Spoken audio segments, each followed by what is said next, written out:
Hello, guys. So, this is your Friday read aloud. We are on chapter 6, and chapter 6 is a few years later. Nothing much has changed. 4 years later, Michael and I turned 12. We'd also been Pottymouth and Stoopid for nearly half of our lives. Most of the kids in our 7th grade class didn't even know our real names. During roll call, when a teacher said, Michael, some kid would always shout, she means Pottymouth. Same thing when she called David. Someone would yell out, just call him Stoopid. Everyone else would laugh. It was hysterical. Unless, of course, you happen to be Michael or me. So, I don't want to give you a blow-by-blow account of grades 4 through 7. Why should we make you suffer through it all too? But I'll give you a few of the highlights. Like the time we had to take an IQ test. In case you don't know, an IQ is a person's intelligence quotient. This test was supposed to measure how smart we were. Most people only have IQs of somewhere between 85 and 115. Only 5% score above a 125. Everybody was guessing I'd score somewhere in the 50s. I remember one of the questions. What are clothes made of? You were given a bunch of answers to choose from.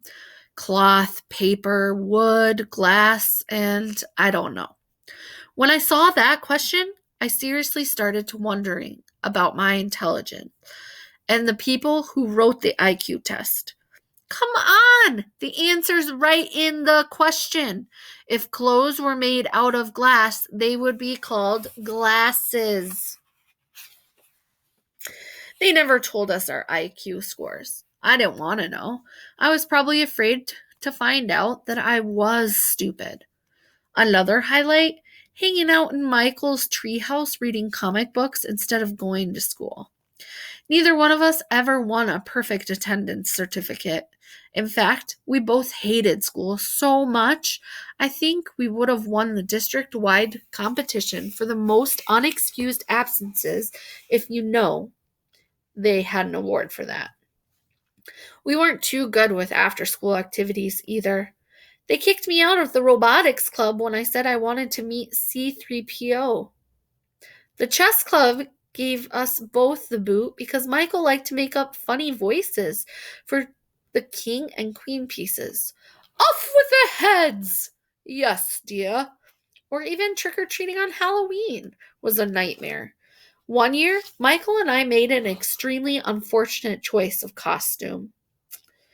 Okay, I admit it was truly stupid. What can I say? We both loved the movie. The first one, not the sequel. On the plus side, for one night at the end of October, nobody called us Pottymouth and Stoopid. We were just dumb and dumber.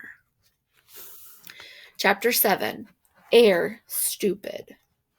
One thing I might have actually been pretty good at if I'd ever gotten the chance, sports. All that fidgety, squirrely energy I had back in kindergarten was still with me in the 7th grade. But now that I was older, I could run and jump like crazy. Once, Coach Ball, the phys ed teacher, told us to run around the gym 4 times.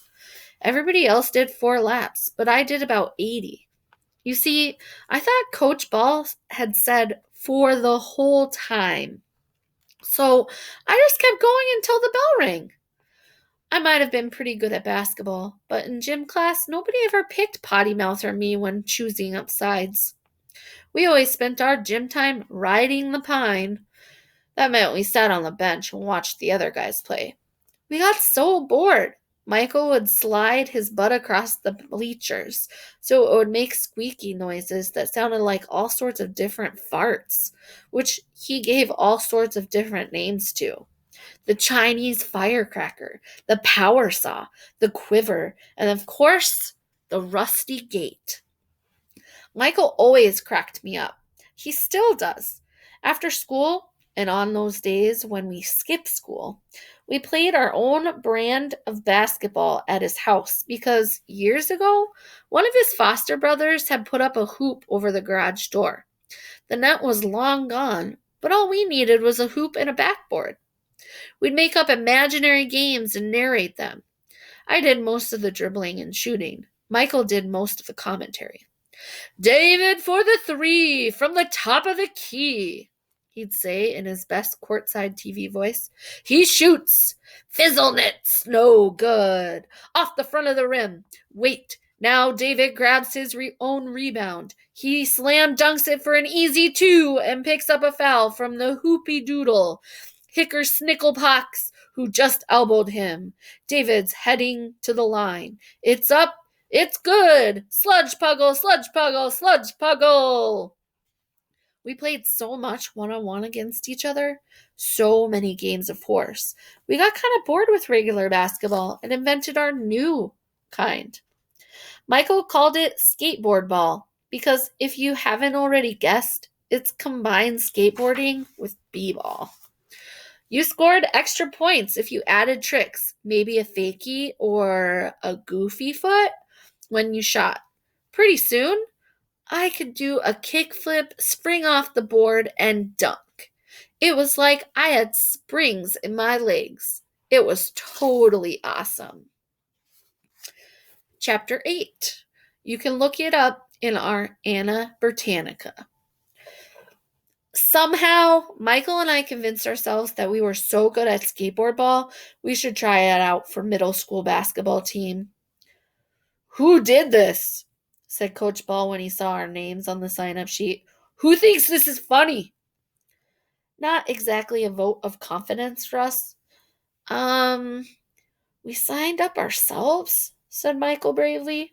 Coach Ball squinted. You're the kid who makes up all those weird words, right?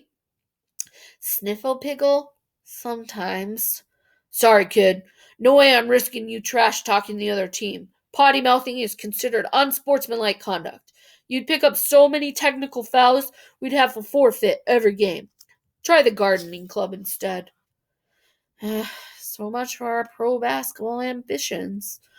The only good thing that came from basketball tryouts was meeting Anna Bertoni, the unofficial scorekeeper for the team.